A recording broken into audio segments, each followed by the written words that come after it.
right, let's get into it. Did you know Steven Spielberg recently dropped a UFO thriller that might actually change how you side-eye the night sky? I'm talking Disclosure Day, and yes, the tea is scalding. Hey, it's Emma, and I am feeling totally intrigued today. Like phones on silent, brain wide open, tinfoil hat within reach. Kidding, mostly. So, let's talk. Disclosure Day is Spielberg's 2026 science fiction thriller, written by David Koepp, who is the screenwriter behind Jurassic Park and More of the Worlds. It stars Emily Blunt and Josh O'Connor as two unlikely whistleblowers, with Colin Firth playing a very polished villain. The vibe is government secrecy meets alien contact with a live broadcast designed to blow the lid off everything. It premiered in Paris, rolled out in the States in June, and has grossed around 15 million worldwide.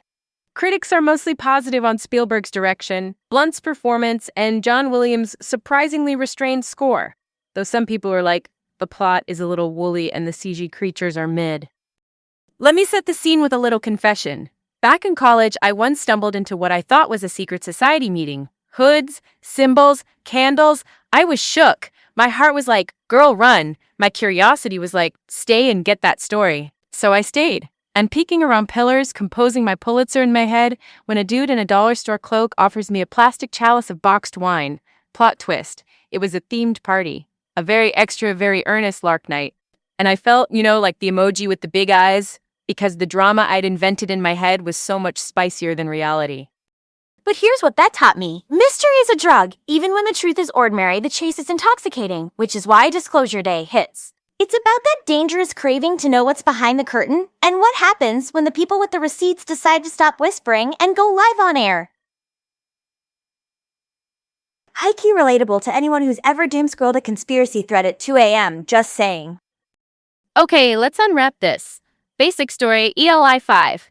Emily Blunt plays Margaret Fairchild, a TV meteorologist, to start slipping into an unknown language on air, which turns out to be extraterrestrial. She's got emerging psychic abilities. Think intense empathy and languages she never learned. Josh O'Connor is Daniel Kelmer, a cybersecurity specialist turned whistleblower. Together they try to expose Wardex, a shadowy contractor that is basically the secret arm of the U.S. South government in the film. Wardex has aliens, experiments, and tech they're reverse engineering. Colin Firth is Noah Scannon, the Wardex CEO. He's all the menace of a perfectly tailored suit using an alien device to literally track people telepathically. Creepy chic and a total no-go. The film leans into whistleblowing and surveillance culture. One sequence I cannot stop thinking about, Blunt's outburst in that alien language, live on her weather segment, goes viral. That's the match! From there, the fugitives connect with a band of Wardex whistleblowers led by Coleman Domingo, who is an Oscar-nominated actor known for commanding soulful gravitas. They even rebuild parts of Margaret's childhood home to recover abduction memories. It's therapy meets escape room. And yes, the twist is that both Margaret and Daniel were abducted as kids, which recontextualizes their whole lives and powers. Now, the team behind the curtain. Steven Spielberg, but David Koepp, the writer, did 42 drafts. That's wild. It screams perfectionist vibes, like finding the balance between conspiracy thriller crackle and cosmic wonder was not a one-draft-and-done situation. Janusz Kaminski, who is Spielberg's longtime cinematographer, shoots mostly on 35mm film for that tactile, grainy glow. And for low-light or handheld chaos, they used a Sony Venice 2 digital camera. Translation? It looks classic but moves modern. John Williams, yes, the legend who scored Jaws and Star Wars, comes back, but he plays it subtle. Spielberg even said the music sits under the movie, just nudging emotion instead of announcing it with a big Close Encounters choir. Cast quick hits, and I'll define as we go. Emily Blunt, a quiet place energy plus steel-nerved poise, totally anchors this. Josh O'Connor, the British star you might know from The Crown, brings nervous courage. Colin Firth, Mr. Darcy turned corporate ice. Eve Hewson, who's an Irish actor with cool girl bite, plays Jane Blankenship, a key telepathic link in Scanlan's hunt. And Coleman Domingo, whose presence is always a sleigh, plays Hugo Wakefield, a whistleblower who actually gives the plot its spine. And here's a receipt you'll want to flex at brunch. Emily Blunt did that alien language speech in a single 4-minute take. No AI sweetening, just breath control and guts. It's the kind of big swing performance moment we complain we don't get anymore, and then when we do get it, we're like, okay, Queen, microphone is yours. Speaking of moments that land, let's talk marketing. The campaign was a character. Universal Pictures, which is the studio releasing it, dropped cryptic billboards in late 2025 with an upside-down eye inside a bird silhouette. Tagline, all will be disclosed. 6 days later, we finally got the title. Then a Super Bowl spot lands, because of course.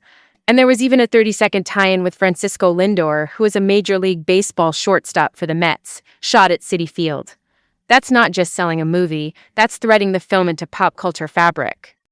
Also, nerd candy for cinephiles. They released limited 70mm blow-up prints. That means they took a movie shot on 35mm film and made it big for premium projection. And IMAX screenings, obviously. Plus, Backlot Music put the score out digitally, and Waxwork Records, which is a boutique label for collector vinyl, did the physical release. If you collect John Williams on vinyl, this was a wallet hazard. Okay, let's move on to the messy part. Reception. Critics are split. You've got people like The Hollywood Reporter and Deadline praising Spielberg's sense of wonder and Blunt's magnetism. Then you've got Variety or the BBC going, it leans on familiar UFO lore, ideas we've seen before. Some called the CG creatures stiff. My take, the animals and aliens sometimes look a little plastic, but the emotional thread, the listening, the empathy, that hits. Spielberg is less, whoa, spaceships, and more, hush, do you hear that? Which is arguably the braver swing right now. And financially, as I mentioned earlier, it's around $15 million worldwide so far. It set a record for a Spielberg or Amblin original in Thursday previews in the US. South, but then didn't hold. That screams curiosity flood, word of mouth trickle. CinemaScore, which is the pollster that grades opening night audiences, gave it a B. Translation, decent vibes, not universally ecstatic. And there's industry chatter that breaking even could be near $300 million when you factor production and $80 million marketing spend and participations. That number is an estimate. The real math is messy and depends on downstream revenue. But either way, the hill is steep. Thematically, I'm obsessed with how the movie reframes the unknown. The extraterrestrials reportedly appear as harmless animals to observe us. It flips the surveillance lens from threat to curiosity. Also, the villain's power move is a telepathic link, not missiles, but mind games. And the big televised moment, Disclosure Day itself, halts an imminent world war. The alien privately gives Daniel a message. Margaret steps up to deliver it live, and she starts with one word, listen. Spielberg ending on the cusp of communication rather than a fireworks finale is either going to soothe your soul or make you throw popcorn. For me, that restraint is a flex. Also, cameos because why not? Lance Archer and Brian Cage, who are pro wrestlers known for big energy and bigger biceps, pop up in a wrestling sequence, with Chavo Guerrero Jr., a veteran wrestler and ref, in the mix. It's a flashy little detour that reminds you the movie is also about media spectacle. Conspiracy, but make it ringside. Here's where I land. Is it Close Encounters level awe? Not for everyone. But in 2026, choosing empathy over explosion is kind of punk. The marketing kept the whole third act secret, which, in an era of spoiler trailers, felt like a tiny miracle of respect. And Emily Blunt, one take alien tongue, live broadcast tension, that alone is worth the ticket. If it were up to me, I'd cut 5% of the lore and let the actors breathe even more. But as a pop culture object, Disclosure Day is a mood, a whisper in a world of screamers. Next time, we have to talk about Spielberg's earlier masterpiece, Close Encounters of the Third Kind, the origin story of cinematic awe, the synths, the lights, the 5 notes. I can't wait to spill that tea. So, that's the tea, folks. Keep your curiosity sky high, your browser's in incognito, and your heart's open to the weird. Later.